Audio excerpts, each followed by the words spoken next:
অনেক বাইকার আছে যারা বুঝতে পারে না যে বাইকের ব্রেকিং পিরিয়ডটা কি, এটা কি মানা প্রয়োজন নাকি। তো এই ভিডিওতে আজকে আমি সেটা শেয়ার করব যে বাইকের ব্রেকিং পিরিয়ড কি, এটা কিভাবে কি করতে হয়, সব কিছুই আমি আপনাদের আজকের ভিডিওতে বলবো। সো ভিডিওর সাথেই থাকুন সবাই। 2000 years later. আমরা যারা বাইকার আছি আমাদের একটা ভুল হচ্ছে যে আমরা মনে করি বাইকের ব্রেকিং পিরিয়ডটা বলতে শুধুমাত্র ইঞ্জিনের কথাই বোঝানো হয়। আসলে বিষয়টা কি আদৌ সত্য? তো আপনি যখন একটা বাইক কিনবেন, বাইকের কিন্তু শুধু ইঞ্জিনটা নতুন থাকে না, বাইকের পার্টস পাতি, বোল্ট, নাট বল্ট সব কিছু, মানে A to Z সব কিছুই কিন্তু নতুন থাকে। তো আপনি কেন বাইকের ব্রেকিং পিরিয়ড বলতে শুধু ইঞ্জিনটাই বোঝেন? আমার গাড়িটা গতকালকে রাত্রে বাইকের ব্রেকিং পিরিয়ড আমি শেষ করেছি। সো আমি এই 2000 কিলো চালাতে কি কি কৌশল অবলম্বন করেছি সেটাই আমি আপনাদের সাথে এখন শেয়ার করি।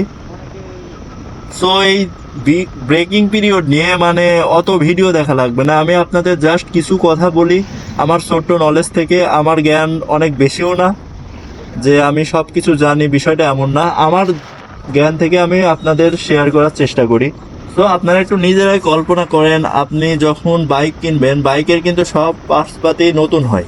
সো আপনি যদি শুধুমাত্র মনে করেন যে আপনি আপনি ইঞ্জিনের ব্রেকিং পিরিয়ডটাই মানবেন আর অন্যগুলো মানবেন না, তাহলে কিন্তু এটা ভুল হবে। সো আসলে ইঞ্জিন যদি চালু থাকে, আস্তে আস্তে সব কিছুরই ব্রেকিং পিরিয়ডটা শেষ হয়ে যায়, কিন্তু মানে আপনি চেষ্টা করবেন নিজে থেকে যে আপনি আপনার বাইকটা সঠিকভাবে চালানো। বাইকের আরপিএমটা মেনটেন করা বাইকের মেন জিনিস, সেটাই হলো আরপিএম।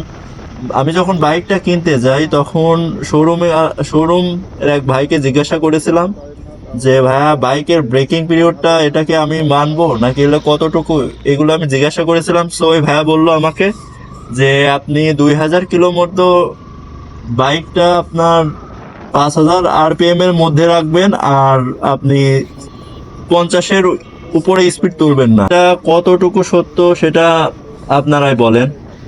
যে আমি যদি 2-3 গিয়ারে রেখে আমি যদি আরপিএমটা বেশি দিই, 50-60 স্পিড তুলি, তাহলে তো আমার বাইকের ইঞ্জিনটা এমনিই ক্ষতি হবে। সো আর আমি যদি ওখানে 5 নাম্বার গিয়ারে রেখে যদি আমি 60-65ও তুলি, আরপিএমটা আমার কিন্তু 3500-4000-এর মধ্যে থাকছে। সো বাইকের স্পিডটা মূলত ফ্যাক্ট না, ফ্যাক্ট হচ্ছে যে আপনার বাইকের আরপিএমটাই। আরেকটা কথা বলেছিল যে আপনি এই 1000 কিলো মতো বাইকটা নিজে রাইড করবেন, পিলিয়ন নেবেন না। তারপরে আপনি 2000 কিলো 1000 কিলো পার করার পরে 2000 কিলো আপনি গাড়িটাতে মানে পিলিয়ন টুকটাক তুলতে পারবেন, কিন্তু তুলবেন না, এতে আপনার ইঞ্জিনের উপর প্রেশার পড়ে।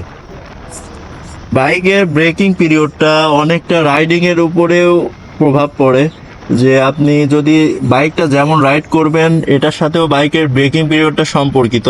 কারণ আপনি যদি মানে গাড়ি চালাচ্ছেন, হুট করে যদি রেডি পিক আপ দিয়ে কোনো কিছু ওভারটেক করতে যান, তখন কিন্তু একবারে ইঞ্জিনের উপর প্রেশার পড়বে। সো আপনি ওভারটেকিং করার সময় সতর্ক থাকবেন, করবেন না, করবেন কিন্তু হলে একটু সতর্ক থাকবেন আপনার নিজের জন্য, বাইকের জন্য। সো আপনি একটা জিনিস খেয়াল রাখবেন যে এটা আমি নতুন কিনেছি, এটা আমাকে কিছুদিন ধীরে ধীরে চালাতে হবে, আস্তে আস্তে যখন রানিং হয়ে যাবে তারপরে আপনি এটা স্বাভাবিকভাবে চালাবেন। আর বাইকের ব্রেকিং পিরিয়ড এটাকে আসলে সব বাইকারদেরই মানা উচিত নতুন বাইকের ক্ষেত্রে।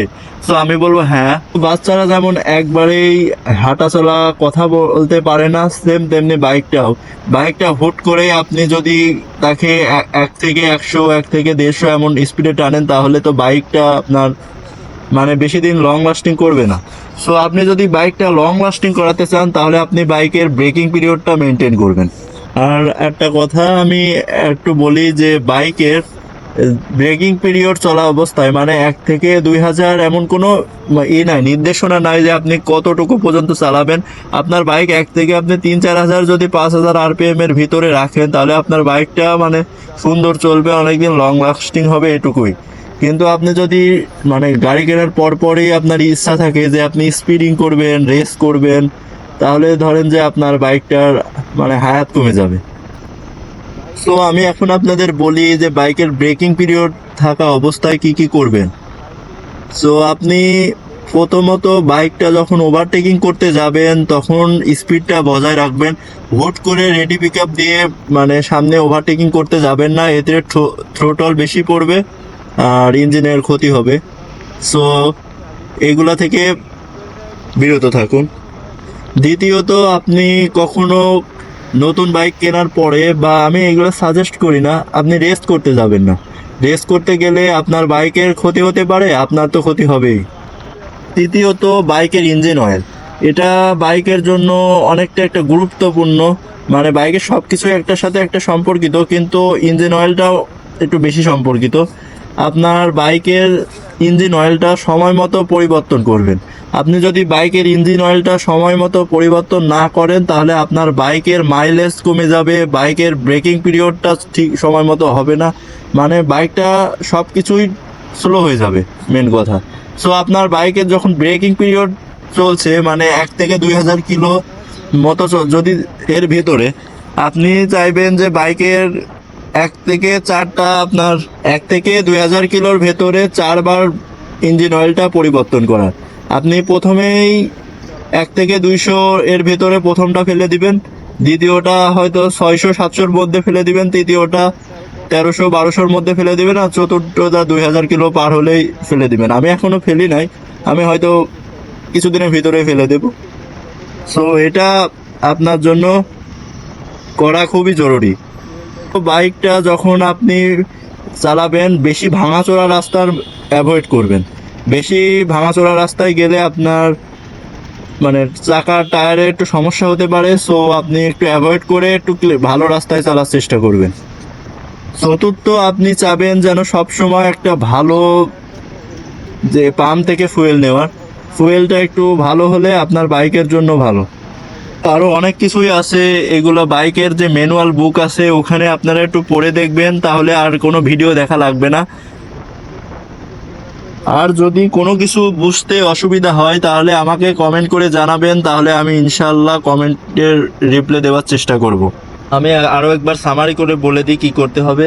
সো আপনি প্রথমে চেষ্টা করবেন যে বাইকটা মানে স্লোভাবে রাইড করার, আরপিএমটা মেনটেন করার, সময় মতো ইঞ্জিন অয়েলটা পরিবর্তন করার, বেশি স্পিডিং না করবেন, না রেস করবেন না কোনো। আর আপনি ব্রেক এবং ক্লাচ এইগুলো যথাসময়ে মানে প্রয়োগ করবেন। আর আপনি বেশি বেশি মানে 1-2 গিয়ারে 3 গিয়ারে রেখে বেশি আরপিএম তুলবেন না, আরপিএমটা আর গিয়ারটা একটু আপনার মতো করে অ্যাডজাস্ট করে নেন।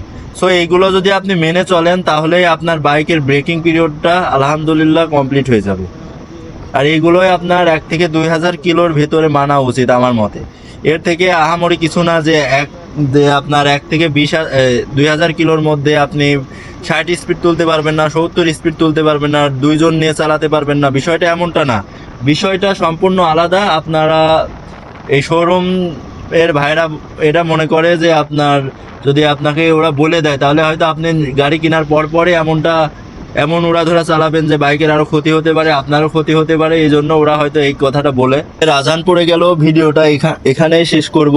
তো আপনাদের যদি কারোর বুঝতে অসুবিধা হয় তাহলে আমাকে কমেন্ট করে জানান। তো দেখা হবে অন্য কোনো ভিডিওতে। সবাই ভালো থাকবেন, সুস্থ থাকবেন, আল্লাহ হাফেজ।